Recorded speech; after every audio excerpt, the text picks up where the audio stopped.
Welcome back to my channel. आज की video में हम पढ़ेंगे साइकोलॉजी। तो बहुत सारे मुझे कमेंट्स आए थे कि कौन सी आपको बुक है साइकोलॉजी की। तो मैं आपको बता दूं, मैं पढ़ाती हूँ applied psychology for nursing, BSc nursing students के लिए है जो बनी बुक। यहाँ पर हरीश कुमार शर्मा ने लिखी है ये बुक। और इसका अगर मैं पब्लिशर बताऊं तो लोटस पब्लिशर है। और अगर आपने लेनी है तो फुल डिस्क्रिप्शन दे सकते हैं, that is the semester first के लिए as per the new INC syllabus. तो ये 6th एडिशन की बुक मैं यूज़ कर रही हूँ और बहुत टाइम से यूज़ कर रही हूँ, इसीलिए यहाँ पर देखो थोड़ा सा ओल्ड हो गई है बुक। तो that's okay. And now we are going to study. और यहाँ पर है हमारे कंटेंट्स जिसे हम इंडेक्स बोलते हैं। तो यहाँ पर है हमारे पास फर्स्ट यूनिट एंड उसका फर्स्ट चैप्टर फर्स्ट यूनिट का, that is introduction of psychology, introduction to psychology, जिसमें हमने ऑलरेडी कवर करके रखा है इसकी इंट्रोडक्शन। और साथ ही साथ हमने इसकी डेफिनेशंस ऑफ साइकोलॉजी भी कवर की गई हुई हैं और history and origin of science of psychology भी की हुई है हमने। एंड स्कूल्स हम कर रहे थे, साइकोलॉजी के जो स्कूल्स हैं उसकी स्टडी हम कर रहे थे। आज की वीडियो में हम कंटिन्यू करेंगे अपना स्कूल्स वाला topic, that is a psychology of schools. तो हमने फंक्शनलिज्म स्कूल भी कर लिया था, बिहेवियरिज्म भी कर लिया था एंड उसके साथ ही साथ गेस्टाल्ट साइकोलॉजी भी कर ली थी। आज हम पढ़ने वाले हैं साइको एनालिसिस। जो सिगमंड फेरेड थे 1856 में 1938 was the founder of this school. Psycho analysis के फाउंडर कौन थे? सिगमंड फेरेड, 1856 से लेकर 1938 तक। ठीक है। While covering on mentally sick patient, while working on जब वो वर्क कर रहे थे मेंटली सिक पेशेंट के ऊपर, Freud developed a psycho analysis theory based on unconscious motivation. तो उन्होंने जब वो वर्क कर रहे थे एक मेंटली सिक पेशेंट के ऊपर, तो तभी उन्होंने डेवलप की थी अपनी थ्योरी, जिसका जो अपना स्कूल है साइको एनालिसिस। ठीक है। तो वो किस पे बेस्ड करती है ये थ्योरी? अनकॉन्शियस मोटिवेशन, कि हम कैसे अनकॉन्शियस से मोटिवेट होते हैं, वो सभी इस पे डिपेंड करती है। ठीक है। तो this is just an overview. आगे जाके इसमें जो भी वर्ड्स हैं, जो फोकस्ड वर्ड्स हैं, वो डिटेल में आएंगे, साथ ही साथ मैं आपको बताती चलूँगी। It is also known as dynamic psychology. तो इसे हम डायनेमिक साइकोलॉजी भी बोलते हैं। डायनेमिक का मीनिंग क्या है? डायनेमिक होता है वो रेस्ट पे नहीं रहती, साथ चलते साथ ही साथ चेंजेस आती रहती है इसमें। ठीक है। और ये क्या है? एक ऐसे कंटिन्यू होने वाली थ्योरी है, ऐसे नहीं कि स्टैटिक रह जाएगी, किसी तरफ रुक जाएगी, रेस्ट पे रह जाएगी, नहीं, ये कॉन्टीन्यूसली चलती रहती है और इसमें साथ ही साथ चेंजेस भी आती रहती हैं। ठीक है। Psychoanalysis provide id, ego and superego. तो पहले मैं आपको बता दूं, जो आईडी है इसे इड बोलेंगे यहाँ पर, ये ईगो एंड सुपर ईगो। तो साइको एनालिसिस में क्या होता है, id, ego and superego के बारे में पढ़ते हैं, जो कि इसके इंपॉर्टेंट कंपोनेंट्स हैं। इंपॉर्टेंट कंपोनेंट्स माने तो इंपॉर्टेंट पार्ट्स हैं हमारी पर्सनैलिटी के। हमारी पर्सनैलिटी हम कैसे डिफाइन करते हैं? Id, ego and superego के प्रिंसिपल से। The conflict between id and ego is handled by ego. तो जो कॉन्फ्लिक्ट होता है, कॉन्फ्लिक्ट का मीनिंग क्या होता है? जो झगड़ा होता है, जो फाइट होती है, इड एंड यहाँ पर सुपर ईगो आएगा। जो सुपर ईगो एंड इड में, दोनों में, इड में एंड सुपर ईगो में जो फाइट होती है, उसे कौन आके हैंडल करता है? ईगो आके हैंडल करती है। Resolving conflict determine the behaviour of a person. जब हमारे जो कॉन्फ्लिक्ट हैं वो रिजॉल्व हो जाते हैं, रिजॉल्व माने तो वो जो प्रॉब्लम है कोई भी, जब वो सॉल्व हो जाती है तो उससे ही हमारे एक पर्सन का जो बिहेवियर डिफाइन करते हैं हम, कि पर्सन का बिहेवियर कैसा है। Mind is also given 3 state. तो उन्होंने जो माइंड है उसकी भी 3 स्टेट दी गई हैं, कॉन्शियस, सबकॉन्शियस एंड अनकॉन्शियस। ठीक है। Unconscious is the largest. इन्होंने बताया कि जो अनकॉन्शियस माइंड है वो ज़्यादा बड़ा है, largest and most strong determinant of a personality, और ज़्यादा स्ट्रॉन्ग भी है। जो हमारी पर्सनैलिटी है उसका स्ट्रॉन्ग फैक्टर कौन सा है? हमारा अनकॉन्शियस। ठीक है। Mind and behaviour of a person.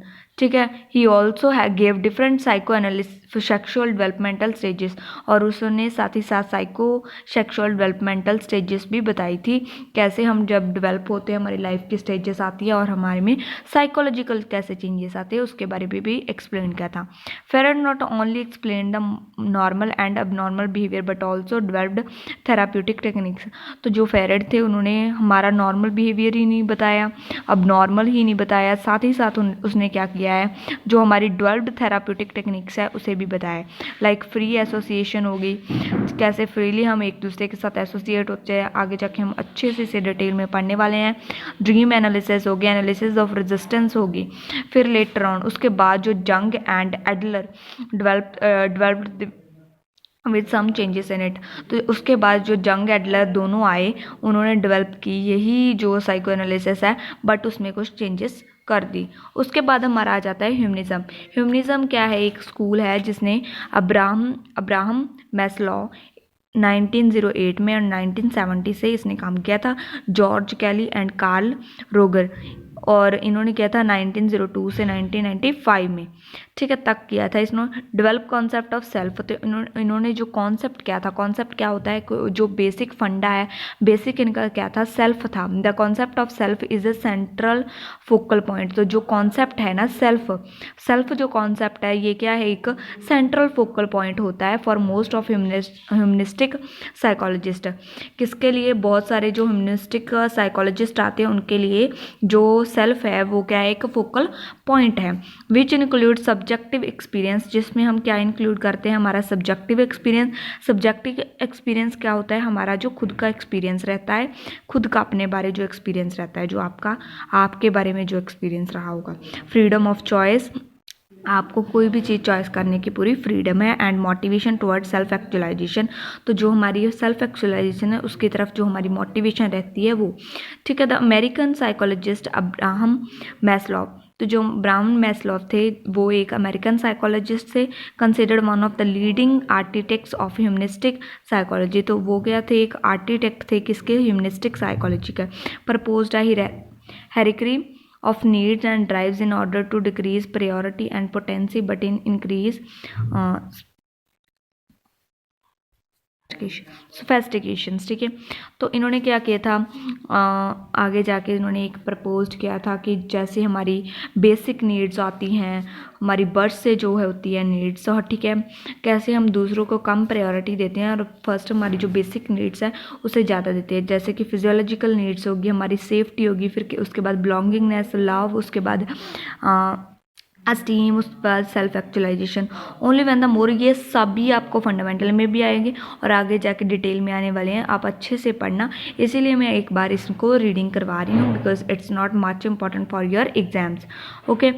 Only when the more primitive needs are met, जब हम अपनी जो बेसिक नीड्स हैं वो हम मेट कर लेते हैं, पा लेते हैं, हासिल कर लेते हैं, individual progress to higher level, उसके बाद नेक्स्ट लेवल पर हम चलते हैं। लाइक पहले फिजियोलॉजिकल नीड्स हमारी पूरी होगी, देन हमारी सेफ्टी, हमने घर लेना है, सेफ रहना है, घर में हम सेफ रहते हैं, फिर बिलोंगिंगनेस, फिर लव पर आते हैं, फिर एस्टीम पर आते हैं, फिर सेल्फ एक्चुअलाइजेशन पर आते हैं, ठीक है। पीपल, फिर हम क्या होता है, हायर लेवल पर चलते हैं जो भी है, फिर people reaching a self actualisation, उसके बाद जो पीपल होते हैं फिर लास्ट पे सेल्फ एक्चुअलाइजेशन पर आ जाते हैं। Will have fully realise their potential, जिसमें उन्हें क्या होता है, फुली अपना पोटेंशियल है जो अपनी स्किल है जो रियलाइज हो जाती है। इन द पर्सनल कंस्ट्रक्ट, अगर हम पर्सनल कंस्ट्रक्ट की तरफ से देखें, थ्योरी ऑफ अमेरिकन साइकोलॉजिस्ट, जो अमेरिकन साइकोलॉजिस्ट दूसरे जॉर्ज कैली थे उन्होंने, and the self centred theory of American psychotherapist थे कार्ल रोगर, तो उन्होंने दोनों ने पर्सनल कंस्ट्रक्ट के ऊपर दी गई थी theory. Individual are said to perceive the world according to their own experience, तो इंडिविजुअल वैसे ही वर्ल्ड को लेगा जैसे कि वो चाहता है, जैसे कि उसके वर्ल्ड के साथ एक्सपीरियंस रहे हैं वैसे ही वो लेगा। अगर उसके हमेशा किसी के साथ बुरे एक्सपीरियंसेस रहे हैं तो हर किसी को वो बुरे ही देखेगा, बुरा ही लगेगा उसे हर कोई, ठीक है। This perception effect their personality, तो यही जो भी जैसे हम परसीव करते हैं ये हमारी पर्सनैलिटी को डायरेक्टली अफेक्ट करता है, हमारी पर्सनैलिटी उससे दिखती है, and leads them to direct their behaviour, ठीक है। तो यही कारण होता है कि हमारा बिहेवियर डायरेक्टली दिखता है इससे, ठीक है। To satisfy the needs of total self, तो हम क्या करते हैं उसके हिसाब से अपनी जो नीड्स हैं उसे सेटिस्फाई करते हैं। Roger stressed that in the development of the individual personality the person strive for self actualisation to become own self, तो जो रोगर थे उन्होंने किस पे फोकस किया कि जो इंडिविजुअल होता है उसकी पर्सनैलिटी कैसे डेवलप होती है, कि जब वो लास्ट स्टेज होती है ना सेल्फ एक्चुअलाइजेशन, पर्सन स्ट्राइव्स फिर वो क्या करता है, पर्सन उसके लिए स्ट्राइव करता है, ठीक है। To become a own self, कि अपने बारे ही सोचता है, सेल्फ मेंटेनेंस करता है, ठीक है। Keep on being one self, अपने आप में रहता है, अपनी सेल्फ इन्हांसमेंट करता है, ठीक है। वो in modern psychology behaviour biological cognitive, अगर हम मॉडर्न साइकोलॉजी देखें, बिहेवियर साइकोलॉजी देखें, हमारे बिहेवियर बायोलॉजिकल, हमारी पहले से जो हमारी जीन से साइकोलॉजी है, कोग्निटिव हमारी मेंटल साइकोलॉजी है, सोशल हमारी जो सोशल साइकोलॉजी है, दूसरों के साथ इंटरेक्ट करने की डेवलपमेंटल साइकोलॉजी, आगे humanistic and psycho analytic expect are more in existence with the view of develop total personality of an individual in a healthy mind. Okay, तो ये सभी एग्जिस्ट करती हैं, ठीक है। अगर हमने आगे जाके सेल्फ एक्चुअलाइजेशन तक पहुंचना है, यही था आज की वीडियो में। नेक्स्ट वीडियो में हम पढ़ने वाले हैं natures of psychology. Till then bye bye.